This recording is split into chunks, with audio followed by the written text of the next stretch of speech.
Hey there, I'm Angel, and I am here to share with you 5 signs that your relationship may not be right for you. Obviously, this is all opinion and based on personal experience. There are so many signs that a relationship isn't meant for us, and there are signs that it is. I'm just going to share with you what I should have paid attention to and what helped me realize that the relationship I was in wasn't right for me. Number 1, the less time you spend together, the better you are. That's kind of an important sign right there, that you get more from being with friends, and different types of people give you more than the person you are with and you are supposed to be building a life, a future with. If you notice that the more time you spend together, the more conflicts arise, or the less fun you're having, or the more restrictions you feel in your own life, that could mean that maybe you two aren't as compatible as you would like to be. In a relationship, sharing common interests, I believe, is crucial,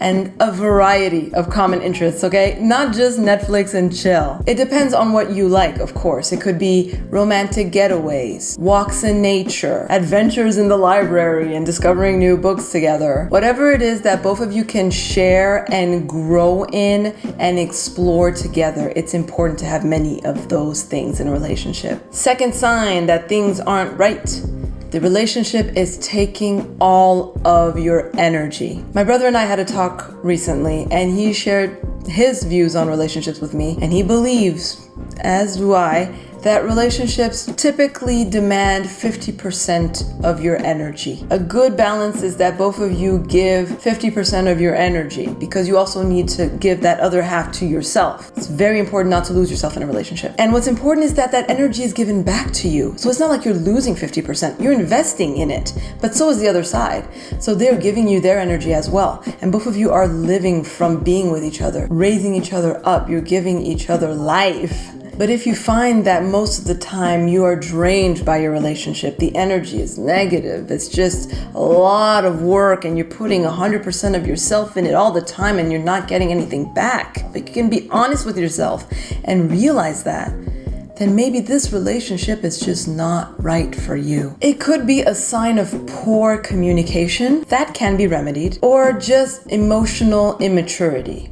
On both parts, it could be you or the other person. Some people just have a knack for bringing out the worst in us, anger, resentment, fear, jealousy, sadness. This is what leads to grudges and exhaustion. But let me be clear.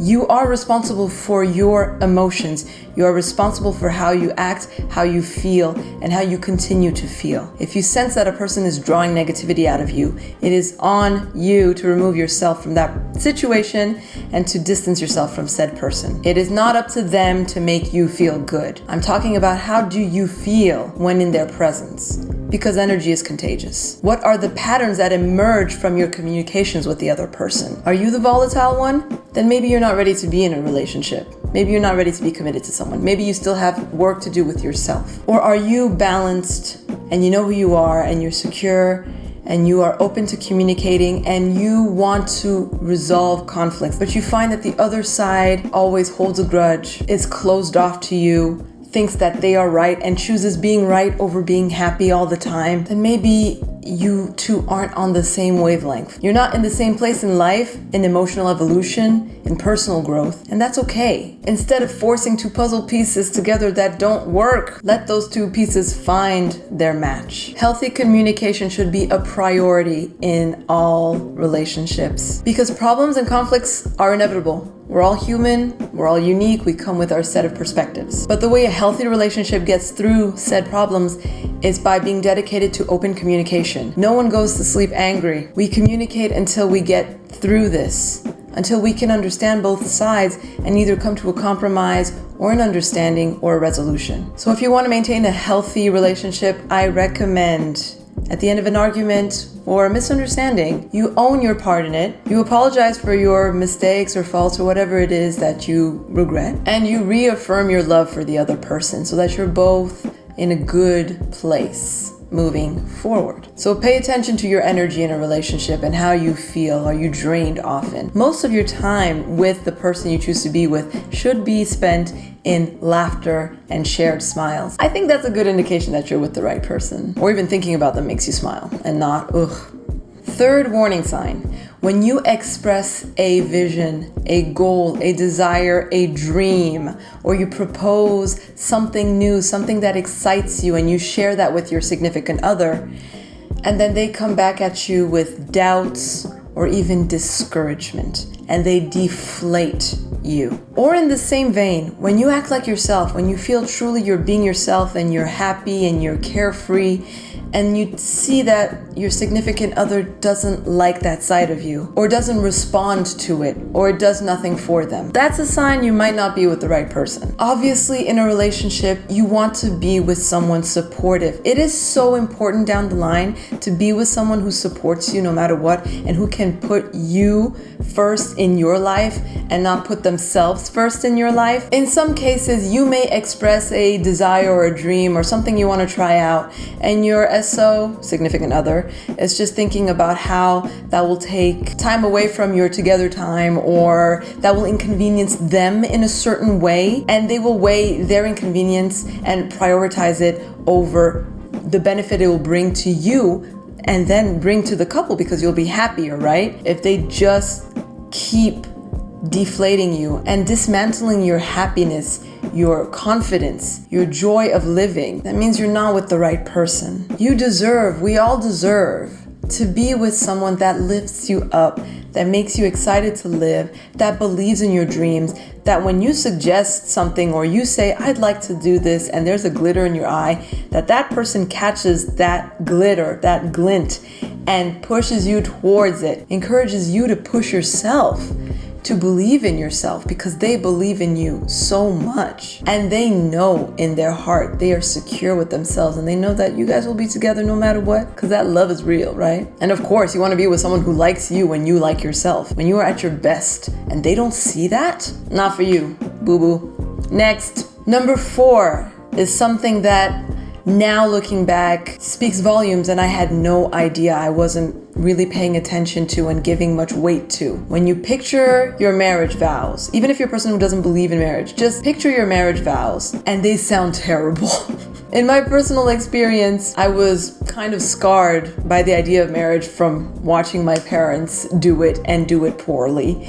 And around me, I didn't really have many examples of a successful marriage, if any, maybe one I can think of. So getting married was never something I wanted or thought would work. But when you're in a serious relationship, from time to time, you may think, oh, maybe with this person, it would be different. Maybe this is the one. And you let yourself dream and you start to write wedding vows. Earlier on in the relationship, the wedding vows sounded so romantic and flowery, and this is the person I want to be with forever, maybe, when you're still figuring things out. But if you come to a point where you're writing marriage vows that sound like, life is full of ups and downs, and relationships are tough, and we've been through tough things, and we learned that love isn't what it looks like in fairy tales, and that's okay. It takes a lot of hard work, and you won't always see eye to eye, but in the end, if you work hard enough, you end up with someone that will always be there for you. Okay. It sounds more like a business merger that comes with a whole lot of obstacles, but in the end, you get stability? Dependability? Is that really all you want? I know it sounds silly, but it reflects how you feel. I noticed through my statements that I was working overtime on this relationship, and it wasn't giving me what I wanted, and I was settling. I was accepting what I had. And upon further reflection, I realized that I was settling because I didn't believe that I could do better, that I deserved better. And that is a very dangerous thought to have. You have to be good with yourself. You have to know what you want, because chances are you're always going to want those things. And you may be in the process keeping your significant other away from a person who will love them fully too, by not being honest with yourself. As much as it's their responsibility to exit the relationship when they're not happy too, if you are sending signals that everything's okay, then you're deceiving both parties, and it serves no one. But generally, if you're unhappy in a relationship, your significant other is unhappy too. Like, we live off of energy. We bounce off of people's energies. There are certain things that aren't spoken but are felt. They know. So it's also upon them to be like, look, clearly this isn't working out for you. I tried. You aren't trying. I'm out. Number 5, last but not least, and this one was huge for me.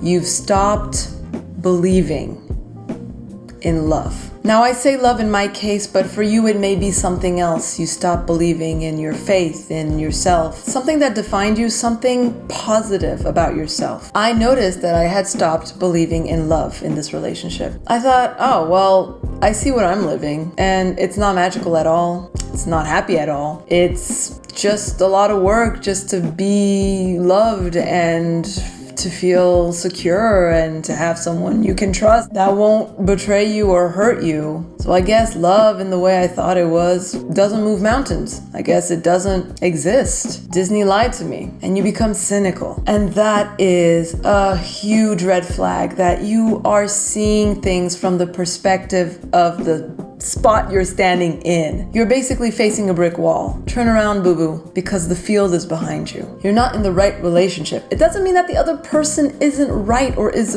broken or is a mess. They may be, but that's not what we're talking about. We're talking about, where are you in your life right now? It might not be where the other person is, and this relationship may not be serving you at this point in time. Who's to say what the future holds? Life changes us, right? We learn new things about ourselves. We change our priorities. We want new things. You don't want the same things that you wanted when you were a 5-year-old or a 10-year-old or a 15-year-old. We grow. Your partner might grow too, but sometimes it's important to grow apart to come back together. Or it's important to grow with yourself so that you can attract the right person into your life. And how is somebody supposed to sit in the passenger seat of your car when there's already somebody sitting there? You gotta clear some space, boo-boo, if you want somebody new to sit by your side or stand by your side. Your partner should bring out the best in you and appreciate that best when it manifests. And vice versa. And they should want to be at their best for you. That's really a sign that there is a connection here. Just to reiterate with the 5th point, when I said you stop believing, it's in something that is crucial to you, something that you loved believing in, something that made you happy, not a bad belief. We have bad beliefs all the time. Oh, this person is a bigot, or oh, I can't do that, or this religion is terrible, or I hate veganism, but it's the only way to live life, so I have to live this way. If you hold beliefs that, when changed, make you happier, obviously change that. But if you have a belief that really defined who you are, like believing in humanity and love and yourself especially, those are the things that shouldn't change. Those make up the best parts of you. You want to preserve that, and you want your partner to respect that. There are other things you can do to gain clarity and perspective. One thing I did was make a list of pros and cons about my partner. This seems like a very logical way to approach a relationship. Some say that if you've come to this point, then you've already lost love argument, but it can just help you in seeing things from a global perspective. And I came to a point where the con list was way bigger than the pros list. And then I had to really evaluate, are the pros worth settling for all these cons? It was hard. I'm not saying it's easy. It takes a lot of courage to leave a relationship, especially an established one that has taken years to be built. And another list I really recommend people make, and I don't think we make these enough, or we're shamed into not making them, is a list of your ideal partner's characteristics. Describe your ideal partner, because in describing what you want and in knowing what you want, you'll also know what you don't want, and you'll see it more clearly. Wow, all these things that I really want and need in a partner, I'm not getting from this person. So why exactly are we together? You don't want to walk into a restaurant and tell the chef, hey, give me whatever scraps you have left over. I'm open to anything. It's a better experience when you go to a restaurant and you see something you like on the menu and you order it and it's exactly what you wanted. So there's real power in knowing what you want, especially before you commit to someone. These things may be silly, but I find them revealing. I've learned that when you don't know what you want, you won't know if what you have is right for you. So I hope I've helped you along your journey in gaining clarity and seeing things from a new perspective and gauging whether or not you are in the right relationship for you at this present moment in time. If it helps, think of all the people in your life as characters in your book of life. Some characters stay, some go, but all of them add to your story if you want them to add to it. You are the writer of your story. You can edit people out if you want. There is always a lesson to be learned and something to be gained from every encounter, if only to know what you don't want and vice versa, which you do want. Your turn. As I said, comment section below. What are your thoughts? What are your feelings? What is your experience? Love to hear from you. Before you go, please like this video and share it if you liked it. Subscribe to Angel Says if you haven't already for more content, and turn on that notification bell to be informed of a new video release. Once again, thank you so much for watching. I'm Angel. Stay blessed.